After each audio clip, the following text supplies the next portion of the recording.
My name's Annie Penny. I have worked as a healer for about 25 years, and as some of you have been on the EFT workshop, I also train practitioners in EFT and do a bit of NLP and therapy as well, sort of mix it all up. But I was asked to write a book on the chakras, because I train on chakras. I do a 7-day chakra course.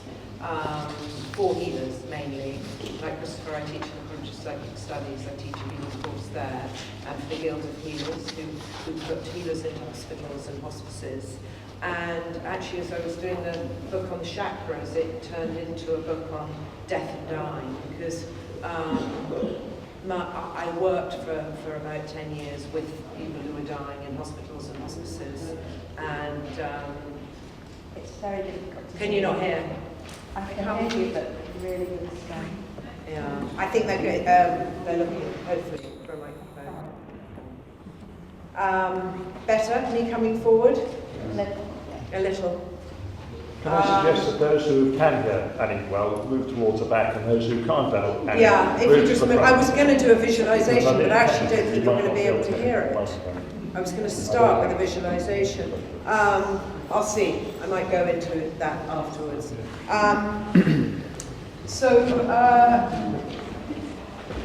If anyone can't hear, just come to the front, maybe. Yeah? Sorry, but we're slaughtered in a minute, so quite a technical issue. Go on, I'll just start. I'm just far away there as a voice back.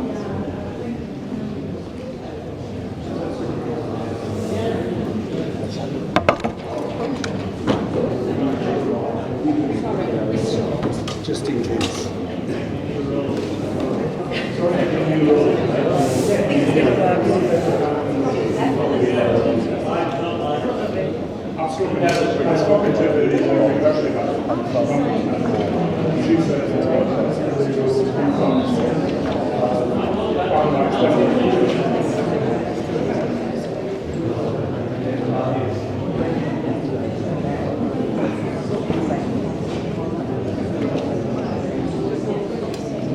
I'm just going to continue because of time until they get sorted. So, just a bit about my background and how I got into healing. I actually, when I was 24, I was working for a business magazine. Actually, I was running a business magazine, which I started to work in advertising before. And I had no spiritual background or interest at all at that time. And I had done a degree in psychology, but I've been working in business. My brothers were bankers, my father was chairman of a bank, and my father got cancer and called me asking if I could find a healer. I was involved with another business that sent practitioners to homes and offices at the time, but I was the business side of it. Again, no spiritual background at all. And someone in the office suggested a healer who was just down the road. I was living in Wandsworth Bridge Road at the time. And I rang her, very apprehensively, all right. But these two really...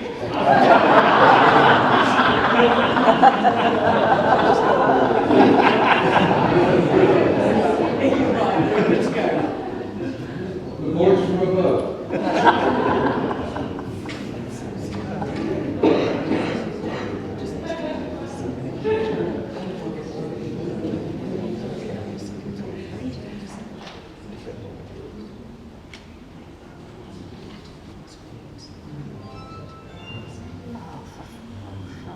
The picture that came up was one of the healing circles. Yeah. And I've got no visuals. Technical problems, so we'll have that instead. Okay. Is that better? Oh, great. Yeah. Too loud? Phew. Thank you. So continuing my story. It's too loud for you, right in front of you, right. I took my father to this healer, and I was very, very sceptical and quite shocked actually that he'd asked to see a healer at the time. I dropped him off at her house, left him for an hour, left quite quickly, and we never really discussed actually what happened to him in that healing session. The healer's name was Talia. She kept calling me for about 3 weeks after she'd seen my father, saying that I had to go and see her, meet her. She was getting messages that I needed to come and see her. And I took quite a long time, and she was quite persistent about me going because I didn't really want to go, and I didn't, you know, I felt frightened about the idea of it. Anyway, I eventually went to see her, and she did a session on me, and I had an out-of-body experience. I would now understand it as during that session, which actually went on for about 2 days. In fact, I had my brain scanned at the Cromwell Hospital during that time, so I thought I'd lost my mind. But there was I now know a lot of people, as I'm doing research on this book, have had near-death experiences, out-of-body experiences. I had no language for that experience at the time. I had no idea what was going on. I thought I'd lost my mind. But I never kind of came back from that. I came back from the experience, but that was my shift. It was like a karmic change. My life was never the same again after that.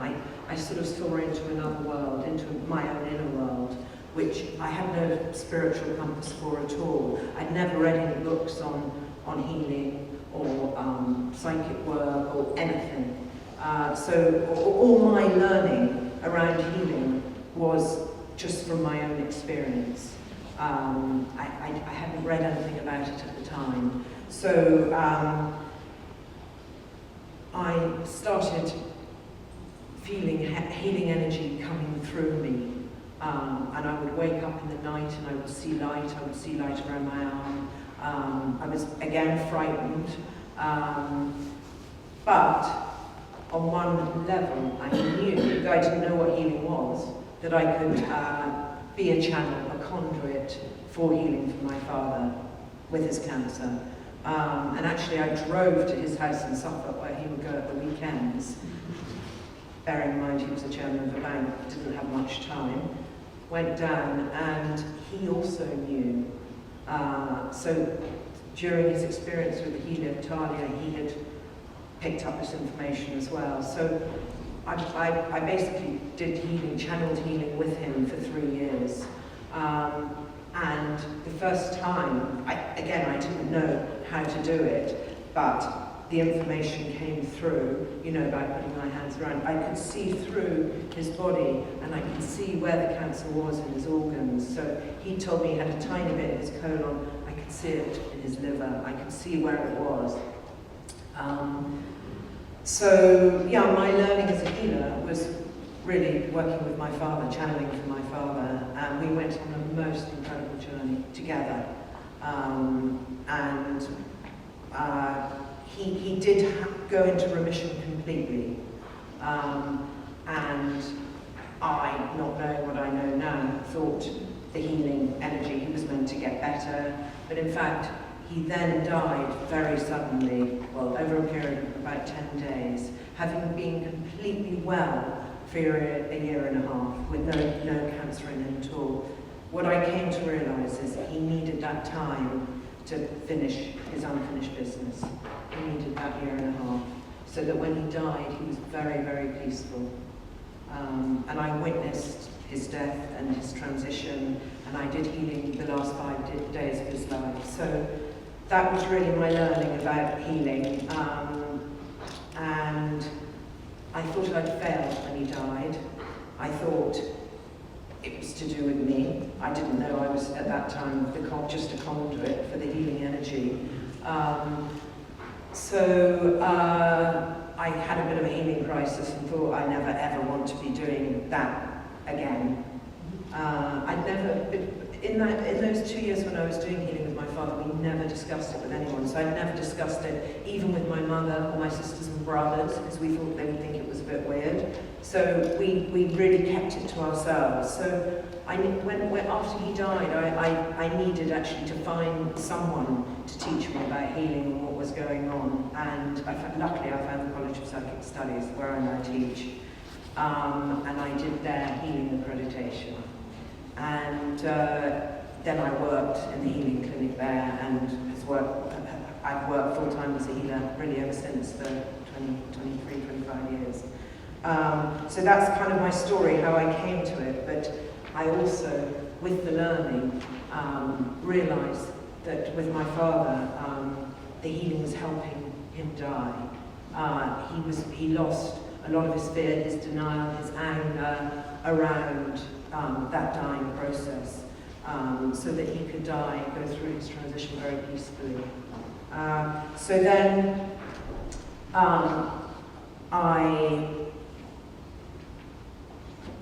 worked within the cancer area for quite a long time, but after I trained at the college, I went and worked in the healing clinic for 2 years, and at the healing clinic at the college, anyone comes in. It's just a big hallway full of lots of different healers, and so you don't choose which healer you have. It's an open, free afternoon clinic. I always had the people with cancer. For the 2 years I was working there, I got all the cancer patients. All the other healers thought it was a joke. And so obviously that was the area I was supposed to be working on in that time.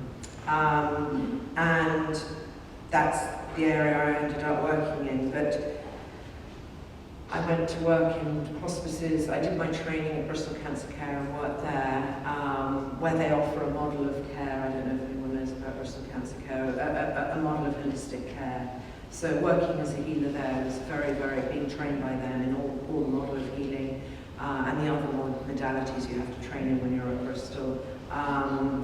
That was really my training ground at Bristol Cancer Care. So we do visualizations with the patients, and yeah, a lot of healing. But I think what I learned mainly with healing into cancer is you meet people where they are.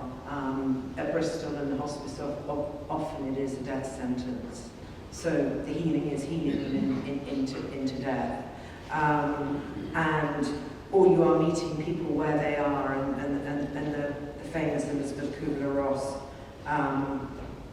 model that they use in the hospices still is looking at the different stages of when people have a diagnosis, or to see where they are. So they could be in, I don't know if you know, the denial stage, which is the first stage if someone's been given a diagnosis, which is, people digging their heels in, nothing has changed. And also the families are also going through these 5 stages of grief. The second one is anger, which is why me, railing at people in institutions, often a lot of blame. Again, same, the families are going through that if they're losing someone.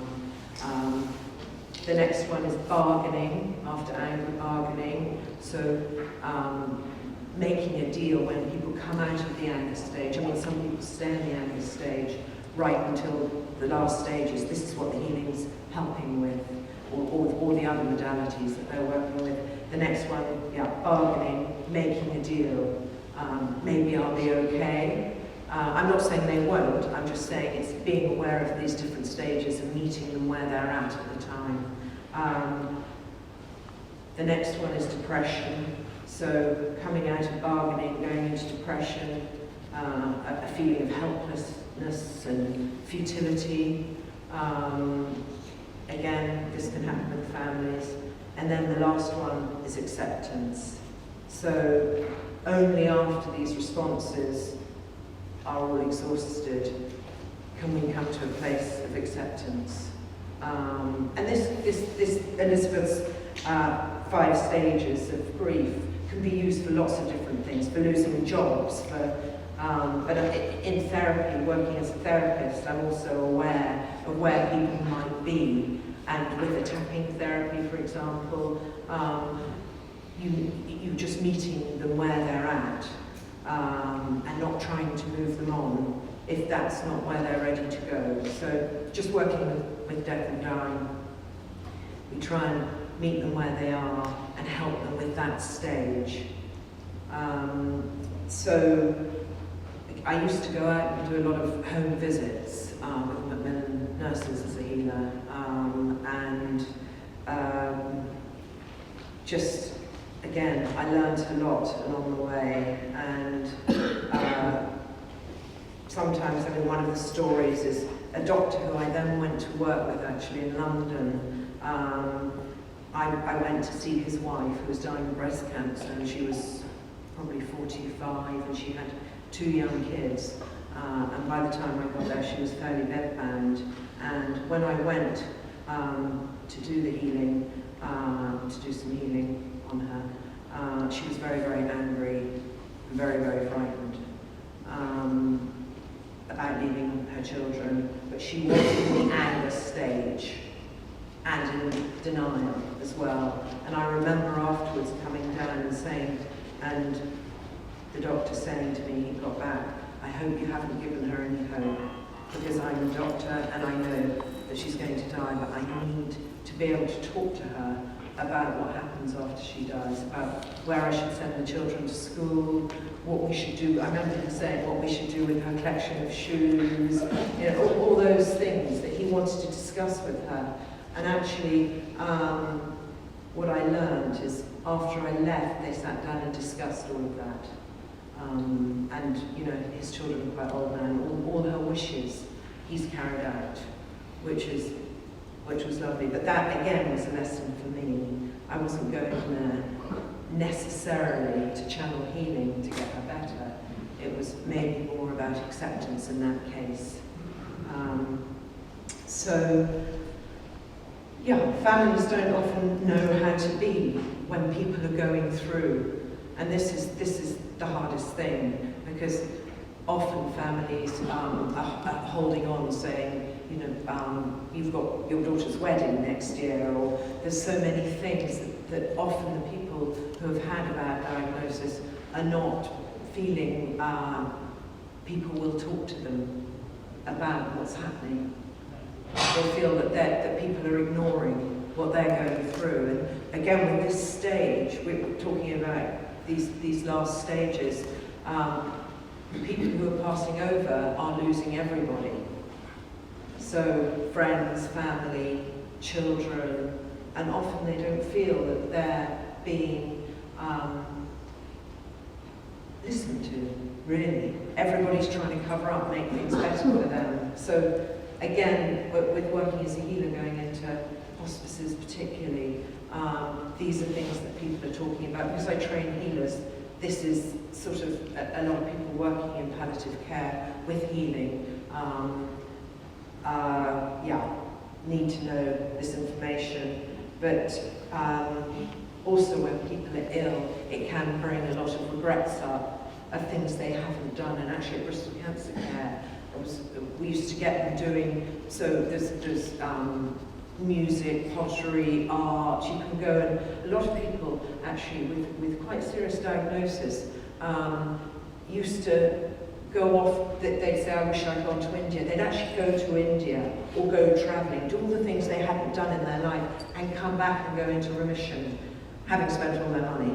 But they would say they would come back and talk at Bristol about why they thought they had gone into remission from maybe a stage 3 cancer. And often it would be because they'd gone off and done the things that they always wanted to do. In that book, Bronnie Ware's book, The 5 Regrets of the Dying, the number 1 regret is that people weren't the people they wanted to be. They were the people that they felt other people wanted them to be. They weren't living the life that they wanted to, or they were waiting to live that life when they were retired. Or when people get a diagnosis, it can be a very, very it's a different life for them. The quote on that Bronnie Ware is, I wish I'd had the courage to live a life true to myself, not the life others expected of me. So, with a bit more positive, with the book I've been doing quite a lot of research into, Western approach to death, Eastern approach to death.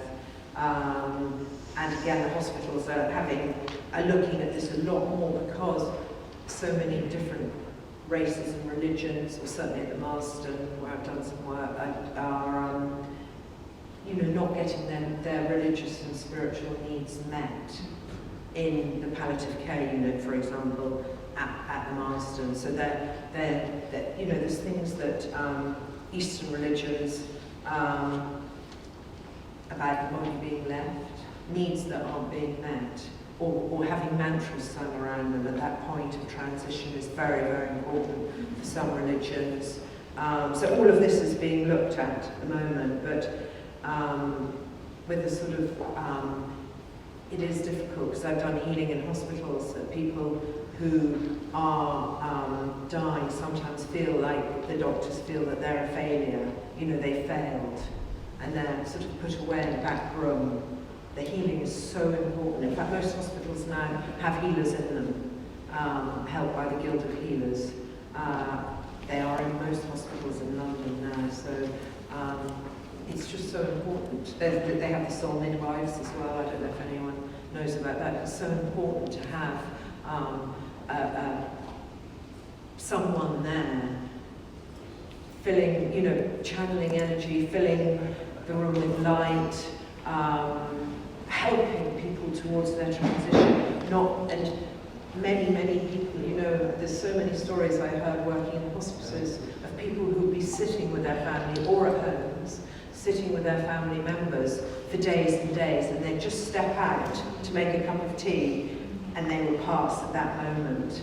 And what I've learned and what the nurses have taught me is that so often happens, and people have quite a lot of regrets about that happening with a family member or parent. But if you're at the moment of transition, if there's a lot of fear or upset around in the room, it can affect the soul passing.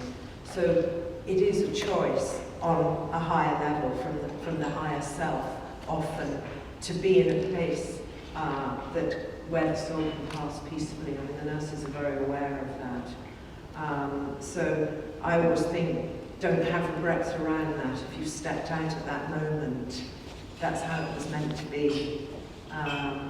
And, in the ancient cultures, of course, when people are passing over, there's a lot of celebration, singing, music. Music is very helpful, helping the soul pass over. And if you think of the Eastern religions, they spend their whole life preparing for death, particularly the Buddhists. So there's no fear around death at all. They have a daily practice of gratitude. They're doing, the Tibetan Buddhists do a 49-day dark death retreat, preparing themselves for that moment of death. Lucid dreaming practices, fascinating, which I went on a lucid dreaming course, where they practice for the bardo in life. So all the different beliefs, the Buddhist belief is that you go through the bardo at the moment after transition. So if you are aware that you are in the bardo, if you've read the Tibetan Book of Living and Dying about the bardo, if you're aware that you're in the bardo, then you will know how to get out of it. So certainly Dr. Nida, who I did some training with, the Tibetan Buddhist medical doctor, trains people in how to connect with the bright light if they're in the bardo. He always says his words, don't go towards the low light, what he calls the nightclub light, go to the bright light, which they're training to do during their life. And lucid dreaming, which is when you go into the dreams, I don't know if anyone's done that practice, is being aware in your dream. So you can practice every night for that, is as kids, often many people are aware of being in their dreams. And then you often, when you get that awareness, you wake up, don't you? So the Buddhist practice of lucid dreaming is going to sleep at night. And when you get into that state, when you're in the half awake, half sleep state, you know, when you can jerk awake in that state, you haven't gone into the deep sleep yet. And it happens early in the morning, sort of between 5 and 7. We're in that lucid dreaming state again because we're not quite in that deep sleep. So we can start, the practice is to know you're in the dream. And when you know you're in the dream, to start using your dream. They meditate within the dream, gives you a lot of energy. Or they seek out their shadow side in the dream. We all have the shadow. So often in our dreams, the shadow comes up, which can be a shadow of ourselves. And in that lucid dreaming practice, they teach you to embrace the shadow, which is, anyway, all this is practice for the bardo, the moment of death. Also, what holds people back in death is often possessions. Think of the Hindus burning all the effigies of their houses out on the Ganges, so they're not being held back by possessions, family. The Buddhists don't have possessions, so there's nothing holding them back at that moment of death. So in the sort of death practice, healing into death, is often people find it hard to leave, of course, the families, but also houses, or if there's so many people in the hospices, when they come to that time, really want to forgive a child. Is often they maybe haven't seen one of their children for a long time, they've had a fallout. So having that forgiveness and that forgiveness practice, and they often want to get the child to the hospice, and often when that happens, then they can die peacefully. Nothing's told, there's no regrets. Nothing's holding them back. So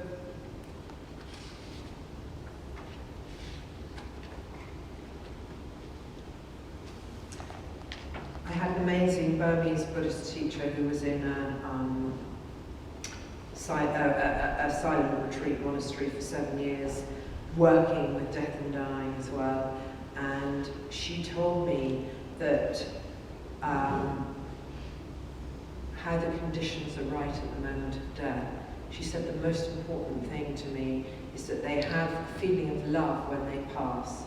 So however you can do that, which is what we were trying to do in hospices, even if it's a picture of a grandchild or a dog. Often now the hospices, some of the hospices let people take their dogs in. I mean, many people are choosing and able to die at home now, so they've got all their possessions and their loved ones around them and their animals. But even when a priest comes in, if they have a feeling of love in the heart, when they can pass with love, and they're not, again, in the Buddhist belief, trapped in the bardo. The soul passes much more peacefully if there is a feeling of love at the time of death, however that is, even if it's just a picture of a grandchild or a husband who's passed on. That moment is very, very important. So often, again, in the hospices, they know about 72 hours before people pass, they often start talking about things that happened in their childhood. I've been taught that is, I've seen it a lot, can be the life review coming in. People who have near-death experiences, both my uncles actually have had near-death experiences, both on the operating table, having had heart attacks, and I'm sure you've probably all heard stories of near-death experiences, of people at that moment being told, they've been told they've died or whatever situation they're in, and they've seen all different things, but seen the tunnel of light, certainly my uncle said he was going towards the tunnel of light. The feeling of love was so huge. He wanted to go through and he could see his father waiting. I've often, when people have been dying and I've been there, they often name the people that they can see waiting down the tunnel of light. Loved ones coming to get them. I mean, it's such an incredible thing to experience, the feeling of love. But my uncle said that he was going towards the tunnel of light, he could see his father, and he said he felt like people with near-death experience, he had a choice. He wanted to go, but his wife had died about 4 years previously, and he knew he had to come back for his daughters, to look after his daughters, which he did. But people who've had near-death experiences, or sometimes out-of-body experiences, have no fear of death at all. They're looking forward to death, usually. They come back completely changed.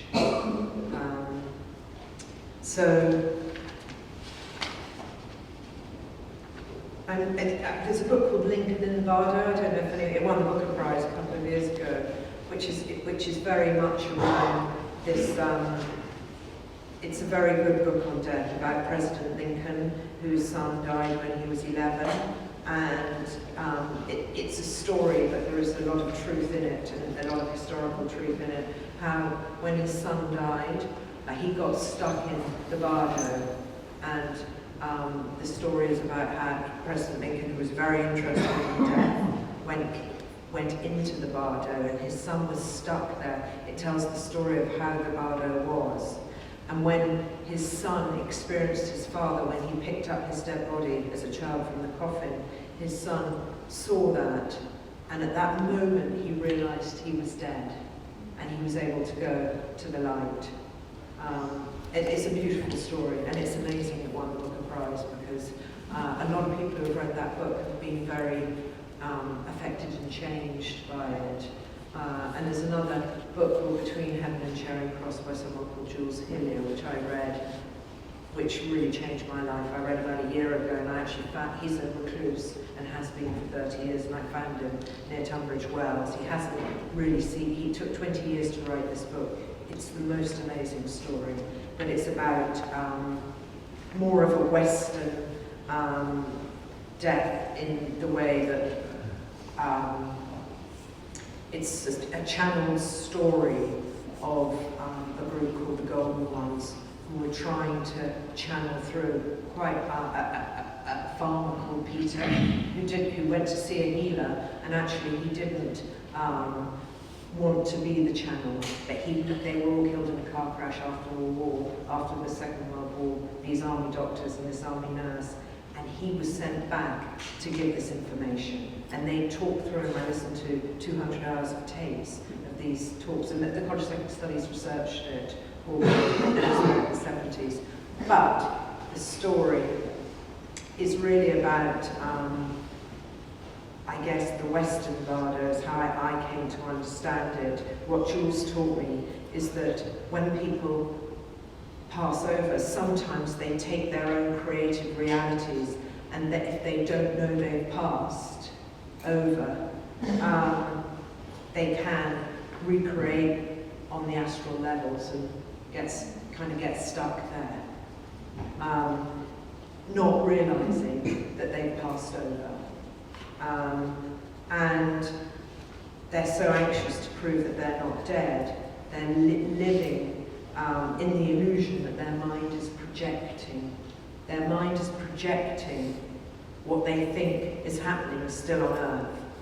Do you see what I mean? And so, like many of the books since then, because I'm at the College of Psychic Studies, I've been researching. I'm now teaching like on the psychic floor, which I've never done before, but I've been reading all the manuscripts, and all the books are saying that Madame Blavatsky's books, all those books are saying the same thing, that sometimes if we're not informed about death, we can perhaps maybe get stuck in that bardo and project what we think is our belief of what happens after we die. So I remember one of the group asking Jules what happens if you think when you close your eyes that there's going to be blackness. Jules said, well, that's what you'll project. you will project that. So that's what I read the Tibetan Book of Living and Dying when my father was dying, and that was the thing that everybody read, or the Egyptian Book of Living and Dying, but there wasn't a Western book about that. And Western beliefs are different. You know, we don't always believe in the bardo. So what I came to understand is that we can go into our own bardo. That is our belief of where we think we're going to go, is where we go, because we're projecting it.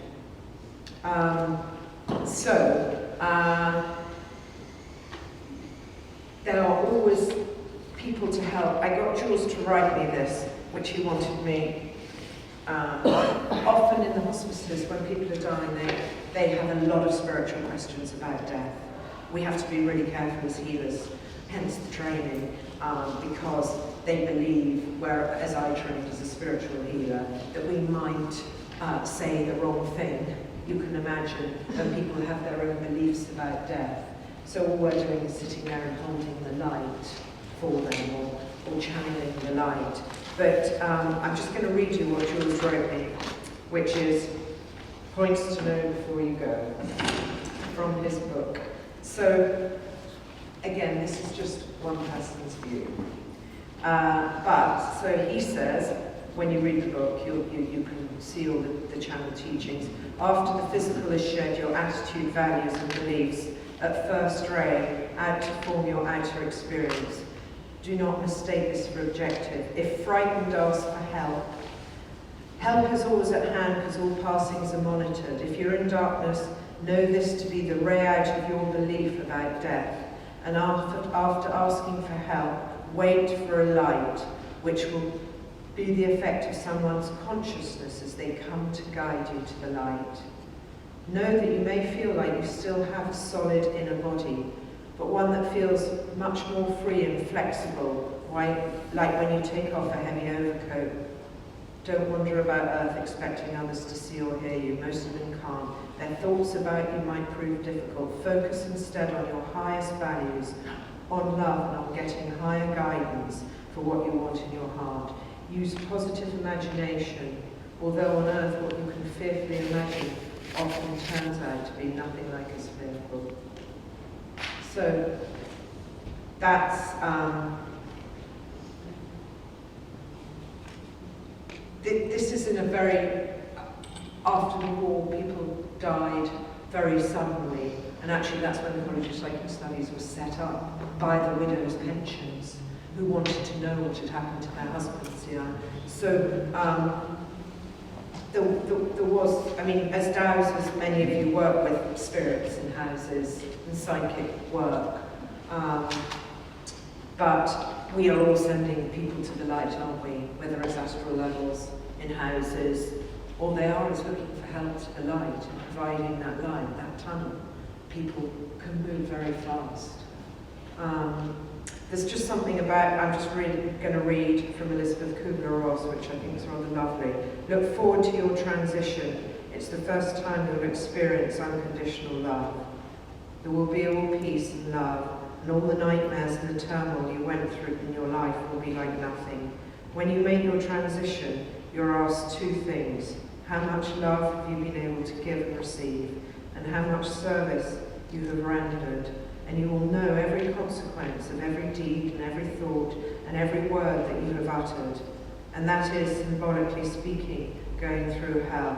When you see how many chances you have missed, but also you'll see how many nice acts of kindness have touched hundreds of lives that you were totally unaware of.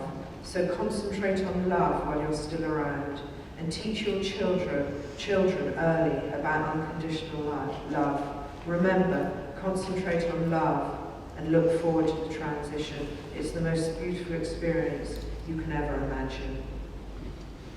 And sometimes 72 hours before people die, you start to see them going through this. You get this feeling of unconditional love and light.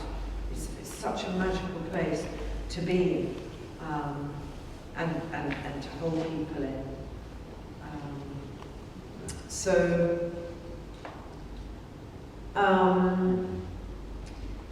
Just thinking of time. Sorry, it seems like a bit of a depressing talk.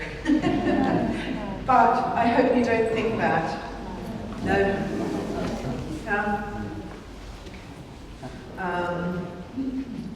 If you're visiting people who are dying, radiate the love.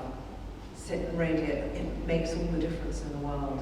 Us as healers and dowsers, we can do that. We can hold the light for people, even holding their hand. So many of them haven't had their hand held for so long. It can make such a difference, yeah, even people are passing over. We can have such a strong influence from here. So what I'm going to do is, moving on, just with tapping. When I was working again in the hospital, someone was tapping, and I just found that it was such an incredible tool to give people. And I think quite a lot of you know how to tap. Hands up. It's about half the room.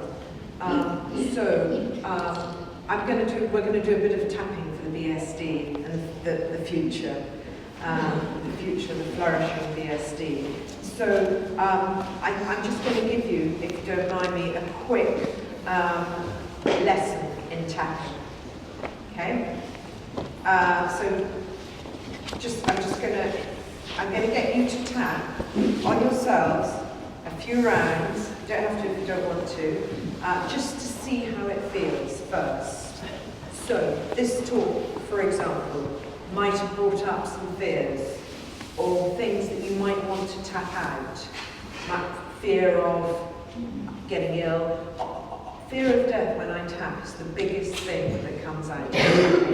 Even if I'm working with someone with anxiety or phobia, panic attacks, children, maybe a lost grandparent, and it's not being talked about, often when you're working with them with a phobia, it's actually often the fear of death.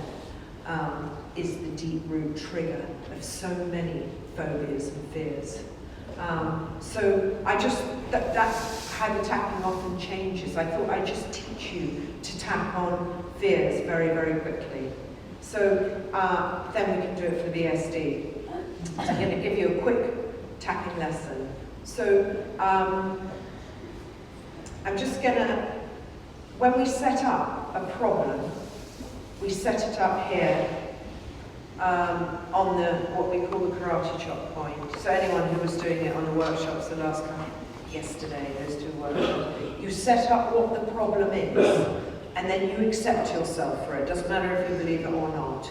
So these are the endpoints of the acupuncture meridians that I'm going to show you. Top of the eye, side of the eye, under the eye, under the nose, the chin, collarbone, and under the armpit, and the top of the head. So these are the points that we tap on when we're thinking of a problem that we want to tap out. So the idea in tapping is that all negative emotions are stuck in the body. So if you're thinking of fears, that's why it's used for phobias particularly, there's usually a physiological response before the fear comes on. Like I always say, fear of public speaking.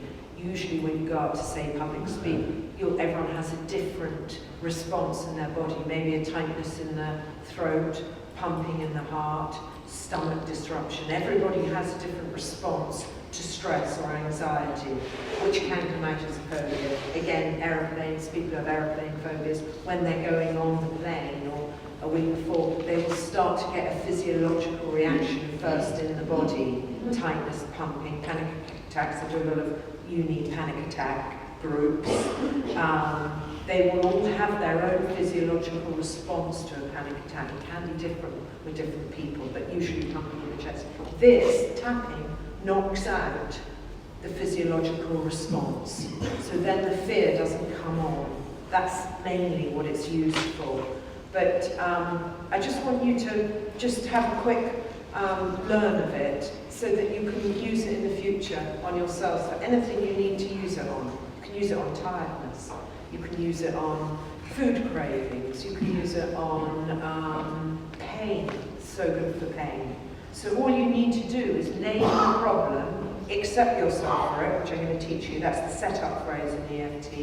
And then you have to take on the problem, because you're tapping out the negative emotion. People don't always like tapping on the negative, because we're used to having positive affirmations. Actually, tapping on the negative removes it from the body.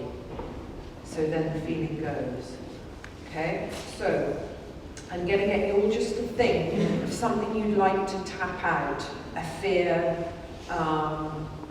and then I'm going to get everyone, because the energy all together clears it for everybody, even though we're working on our own personal stuff, yeah? It's quite good, you don't have to say the problem out loud, but it's quite good to say the setup sentence out loud, because it helps with your own clearing. It's actually naming it, okay? So I'm going to say fear of death, big one. I'm just going to go in there and just follow me on whatever you're thinking, yeah? So even though I have this fear of death, I deeply and completely love and accept myself. So if you all say your fears, even though even though I have this fear, I deeply and completely love and accept myself. And again, 3 times. Even though I have this fear, I deeply and completely love and accept myself. 3rd time. Even though I have this fear, I deeply and completely love and accept myself. Okay, so now on the eyebrow point, on the bony part of the eyebrow, this fear.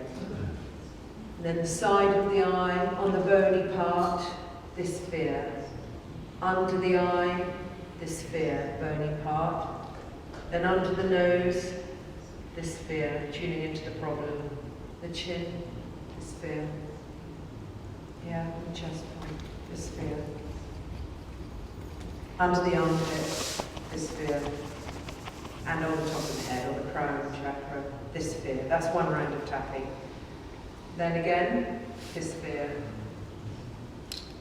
Side of the eye, this fear. Under the eye, this fear. And just notice as you're tapping how it changes. Hopefully it'll be going down the fear. This fear. This fear. This fear. Remember to breathe while you tap, because people often hold their breath. This fear. Notice how the tapping makes you feel. It can be very relaxing. This fear. Side of the eye. This fear. Under the arm. This fear. Under the nose. This fear. This fear. This fear. This fear. This fear. This fear.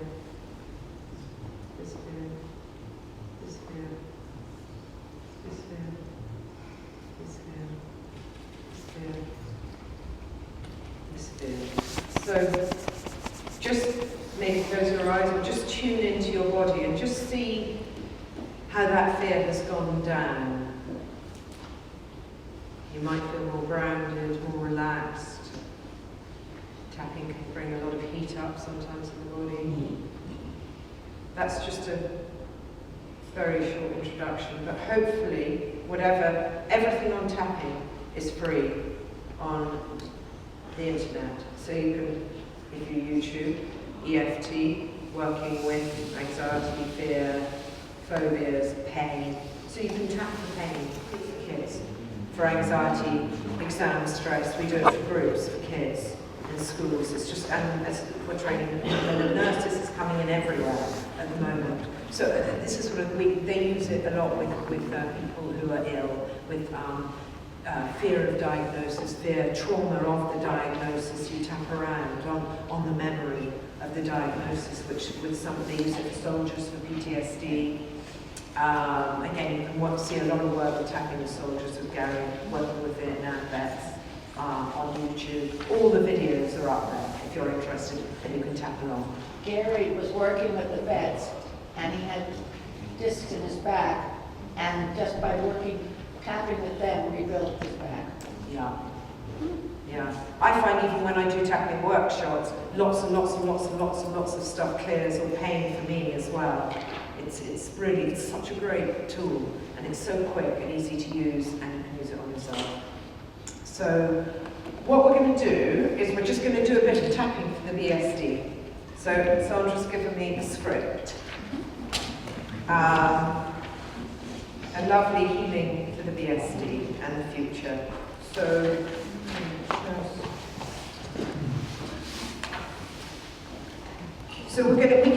with tapping, you can do positive tapping as well. So you basically tap in the negative and then tap in the choice. It's called Pat Carrington's Choices, if anyone's interested in positive tapping. So you set it up as a choice, yeah? So what we're going to do as a whole group, focusing into the BSD, is tap out what's happened in the past and tap in the choice, which is to enable the BSD to flourish. Is that right? We choose to enable the BSD to flourish. Is that the right word? We've had a lot of talks on the words. Yes, we choose to enable. We choose to enable the BSD to flourish. So it's like a healing for the future of the BSD. So just follow me with it. So we're gonna set it up 3 times on the setup point, and then we're gonna do 10 rounds. So with choices, again, you can, even though I have this problem, I choose to feel better. You can alternate tap, for people who did the workshop yesterday. You can tap in a positive choice, but you have to do the negative, the positive, the negative, the positive. You'll see it works very, very well. We have to acknowledge the negative in order to tap it out. So we're going to do 10 rounds for the BSD. And one other thing, as Sandra has said, that a group were dowsing on Friday night, and Archangel Gabriel came in and gave his message to 4 times. 4 times, and last night there were a group dowsing. Gabriel came in. A message to pass on to the BSD, the great messenger of God. This is about Archangel Gabriel, the bearer of good news. His energy brings hope, new beginnings, joy, clarity, and the capacity to receive celestial messages that strengthen our faith. As support to our spiritual life, Archangel Gabriel brings freedom and the birth of new projects and enterprises. He is able to purify us and bring us back into our path, our life purpose, and our mission. So, if we just start tapping. So the setup phrase, all focusing on the healing of the BSD and the flourishing future. So even though the BSD have had ongoing problems, we choose to enable the BSD to flourish. Even though the BSD have had ongoing problems, we choose to enable the BSD to flourish. Even though the BSD have had ongoing problems, we choose to enable the BSD to flourish. Okay, so we're just focusing problems, flourish. Even though there have been problems, we choose to see it flourish. Even though there's been problems, we choose to see it flourish. Problems, flourish. Problems, flourish. Problems, choose to see it flourish. Problems, choose to see it flourish. We're going to do 10 rounds. Problems, choose to see it flourish. Problems, choose to see it flourish. Problems, we choose to see it flourish. Problems, choose to see it flourish. Problems, flourish. Problems, flourish. Problems, flourish. Problems, choose to see it flourish. Problems, flourish. Problems, flourish. Problems, flourish. Problems, flourish. Problems, flourish. Problems, flourish. Problems, refocusing on flourish. Problems, flourish. Problems, flourish.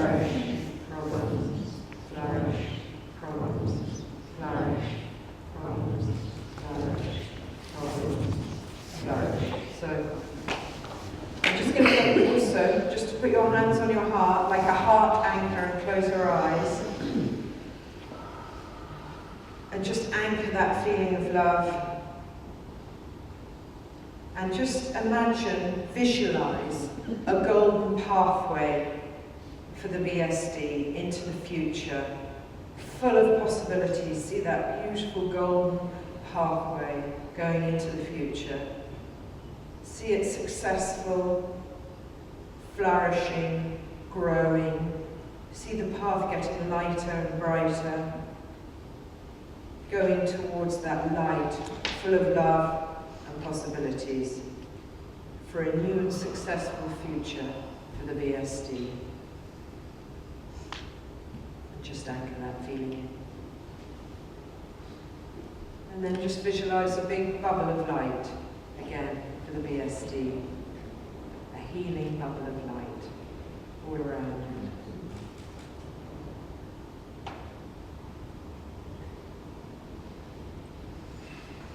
Thank you. Thank you very much. I don't know if we have any time for questions. I've gone right over Faye. Right? Yes. Yeah. Any questions? You talked about soul midwives. Is there, Yes. there is a professional organisation? There is. Isn't there? Is Yeah, that right? soul midwives. It's a really good training for people working with people passing over in their transition and working in hospices. A lot of them are nurses who have joined soul Do they midwives. use, is it the same organisation who use oils and things like that? Probably. I'm not sure. There is a book. I'm trying to remember who wrote it on the soul midwives. I can't remember. There's a book called Soul Midwives, which talks about the way they do it and the way the training is. And I think, yes, they do use oils. Yeah. Yeah. When's your Meaning of the Death book coming out? Probably next year. It was a book on chakras, it's changed to Healing into Death, so I'm changing it all around. Hopefully next year. Thank you. I have two questions. One is if you could repeat the name of Jules'. If you could repeat the name of Jules' book. Oh, Between Heaven and Charing Cross. And the second question is, how would you suggest, or is there anyone I can look, when you come into a room with somebody who is terminally ill, how to start the conversation? Because sometimes it can be so, it can be awkward as to how to begin. A really meaningful conversation. Well, they need to start it, really, in a way. It depends. I'm just thinking about this. I was thinking about Isabel, sorry Isabel, wherever you are, visiting your friend tomorrow. And thinking about that when someone knows they're going to be passing quite soon. Yeah. But how to be with someone and how to start the conversation. With healing, I just act as a channel for healing, and I just try and imagine the light coming through me and through my heart, a bit like you're doing. I'm just a pipe for the healing, really, the healing energy. So if I'm with someone who's maybe dying, then I just before I go in, I visualize that light. I visualize the light around them and around myself, and then this sort of healing energy comes in for them. And often that is when they actually start the conversation about what their fears are. In fact, those doctors who have that bedside manner in the hospitals and hospices, people immediately open up to the right doctors. It's got the ones who can hear. That often people are really worried about dying in pain. That is the main worry. Not so much about death, but about the pain, and they don't dare ask the doctors about the pain. That can be their fear. And they often know which doctors, and some doctors know this, and will talk about that. The doctors often are the ones who need to bring it up, actually, and say it's such a relief when they bring it up, the doctors, most don't. But so how do you bring the conversation up? You have to go with where they are. Do you see what I mean? If they're in anger, then you can't. Or if they're in denial, you can't. You've just got to meet them. It depends where they are. But it's just holding space for, like in counselling, if you're holding the healing space for someone to have that discussion, it will come if you ask, you know. And your point about holding their hand. Hmm? Your point about holding their hand. Holding because their hand. frequently what they're lacking is touch. Yes, a lot of the time it's just holding their hand. They are lacking touch. Therapeutic touch, the nurses call it, the healing. Therapeutic touch. A lot of people haven't had their hand held for a long time, and that can be the healing. That can be there, just your presence is the healing. Yes. Could you give us a list of all the books you mentioned? And then you can't do it. Yeah. Could you somehow actually... Yes, I can. You mentioned a lot of interesting books. Yeah, well, it depends what you're interested in. I actually was never, until I read Jules's book, interested in what happens after death. That's why my whole book has changed, because I'm starting seeing that there's so it depends. If you're interested in, there's a lot of books now on death and dying. If you look them up on Amazon. So Bronnie Ware was The 5 Regrets of the Dying, W-A-R-E, Bronnie Ware, The 5 Regrets of the Dying. There's also... Abraham Alexander. Yes, Aben Alexander. There's a lot of surgeons have written books on death. That's a very good He one. died and came back. He died and came back. What surgeon? He was a neurosurgeon, Aben Alexander. What's it called? Proof of Life? Proof of heaven. Proof of Heaven. That's a good book, isn't it? Eben Alexander, it's an amazing story, just quickly, that E-B-E-N, Alexander, he was a neurosurgeon. And his story, he died and came back of bacterial meningitis. And the book by Jules? Between Heaven and Charing Cross. What's the surname? Hillier, H-I-L-L-Y-E-R. It's also Dying to Be Me. Yes, Dying to Be Me, a lot of people. Who's that by? More John. Yeah. It's an excellent book to read. Yeah. Yeah. And just one other thing, so I have got a list of books, is that and if you're in, Paul Beard, who was the chairman of the College of Psychic Studies for 15 years, has written done a lot of research into death, and he's written about 9 books, Paul Beard. And the other one, Testimony of Light by Helen Greaves. That's lovely. Yes, it's a lovely, lovely book, which I've just reread. I forgot about channeling with her friend. She was a nurse. No. And all the different levels. That is very like Jules's book, actually. Helen Greaves, Testimony of Light. If you're interested on what happens after death. And the books of T. Lawrence, also Lawrence of Arabia's channeled. He worked with the channel. Anyway, that's an amazing book. Lawrence of Arabia, T. Lawrence, was at the College of Psychic Studies, and he did a lot of channeled work, people who have passed over. And I'm trying to, the book will come in. And the other one is the Barbanel Report, which is another channeled book about what happens after death by Mary Cherry. Maurice Barbanel was a scientist. It's him talking through her about what happens after you die. So, the Barbanel Report. Barbanel Report. It's just a very quick finish for you. You mentioned much earlier on about near-death experiences. I just wanted to share with everybody that I have a near-death experience. I can remember looking down from about 15 feet up at my mother and father as newlyweds, holding hands in the courtyard of that farmyard, looking down, and in my mind was, I'm going to get to know them.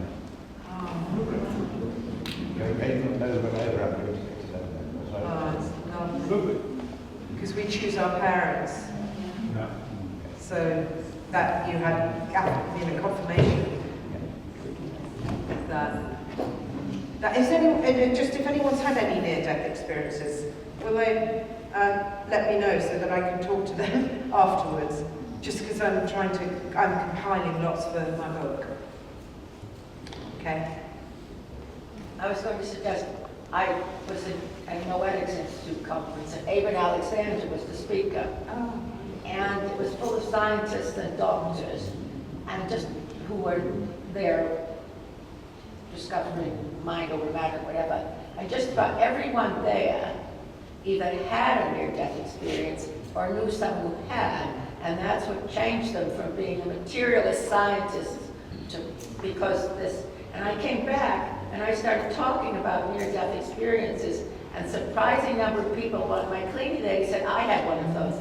So if you read the books and talk to people, you surprising So many ordinary people. people have had a near-death experience, and they've never talked about it. Exactly.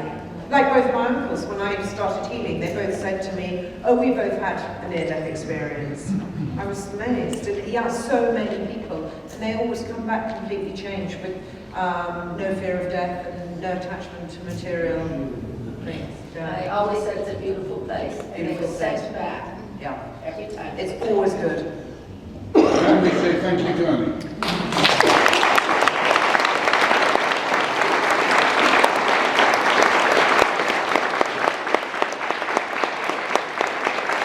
Places. It's surprising how often that the entity, as I call them, has come back with why they haven't gone over, why they haven't gone to the light. The fear of going to the light, particularly from those in the medieval times. You know, hell and brimstone or whatever, for what they think they've done wrong or something that's happened in their life. And if you release that and send them to the light, can you see the light? Can you go to the light? And the answer has often been yes. It's always been yes. Is there somebody there for you? Yes. Go on, go to the light. You know, like a traffic policeman. Excuse me. There's always someone waiting. There's always someone there. They just need you're not here, you should your be there. connection of the heart Yeah. and the love to send them on. And it's ever so simple and it works just like that. Thank you very much. Very popular.